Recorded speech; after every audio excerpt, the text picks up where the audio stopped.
Welcome to vlog number 2. I vlogged last night for the first time on this channel of the Steaming Bean.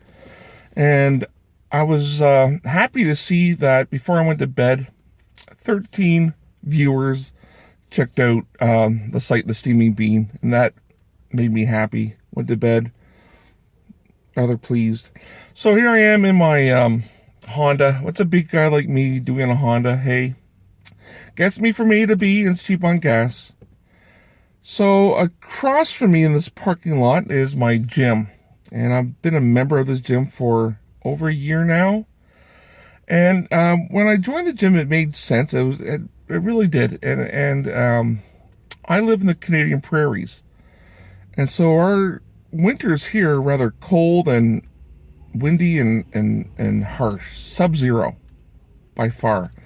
And well, I usually like going for walks, but the gym would be a great answer to that because you don't have to be outside. The sad thing was, during the summer and the winter, during the winter,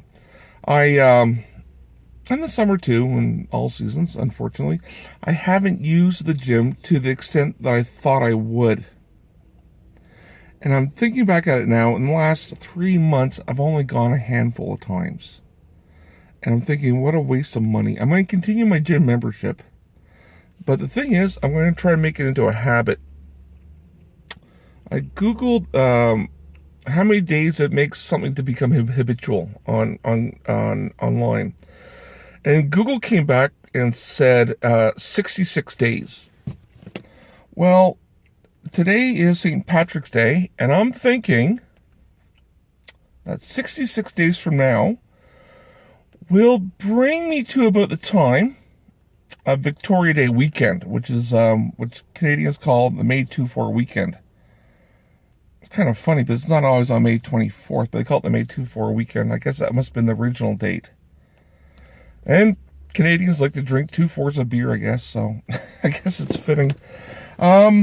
Also, talking about 66 days for something to become habitual. Habits are kind of a funny thing. I know that in AA, they say, what is it? They say that one beer is too much and 10,000 is not enough. And I can relate to that, although I'm not an alcoholic. I will go to grocery stores. I try to avoid junk food. I usually do. But when I buy that big bag of chips, I open that big bag of chips, and it's going to be gone. I'm not sealing it, and I'm not making, like, oh, I'll have a little handful today and handful tomorrow. It's the whole bag is gone. Well, even a handful today and a handful tomorrow is too much. Really, being a type 2 diabetic, potato chips is probably one of the worst things that I should be eating. Habits. I could go, there are times, twice a day I go to, for coffees. And when I go for coffees, I usually go for a coffee in the morning, and I might have a coffee after work. And that means stopping in at the local coffee shop, having a coffee and 2 cookies. Well, at Starbucks, that's around $7.75. And after work, I'm stopping in, getting another coffee and 2 cookies, another $7.77. And if I'm doing that every day, I'm just, which I have done for weeks on end, it just gets very costly. Another habit.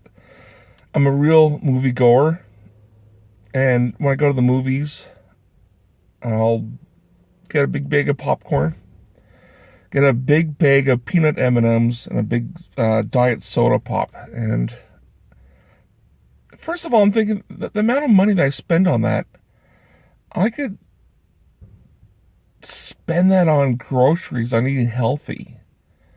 Those big things of M&Ms and popcorn and diet soda, it's the nutritional value is just about zero or very low. Just ridiculous. Habits, the things that we do that's habitual. I don't know. It's funny. It's something I'll have to look at. Well, I'm happy to say I'm at the gym this morning. I'm going to go on the treadmill, and my aim is to do 5 kilometers or 3 miles. I want to do that. And maybe if I could do that every day until May 24 weekend. You know, that should be noticeable. That should be noticeable in a big guy like me. If I make that into a habit of going to the gym, treadmill every day, 3 miles or 5 kilometers, that's got to be noticeable. And I'm sure my health will be, well, my heart will just appreciate it.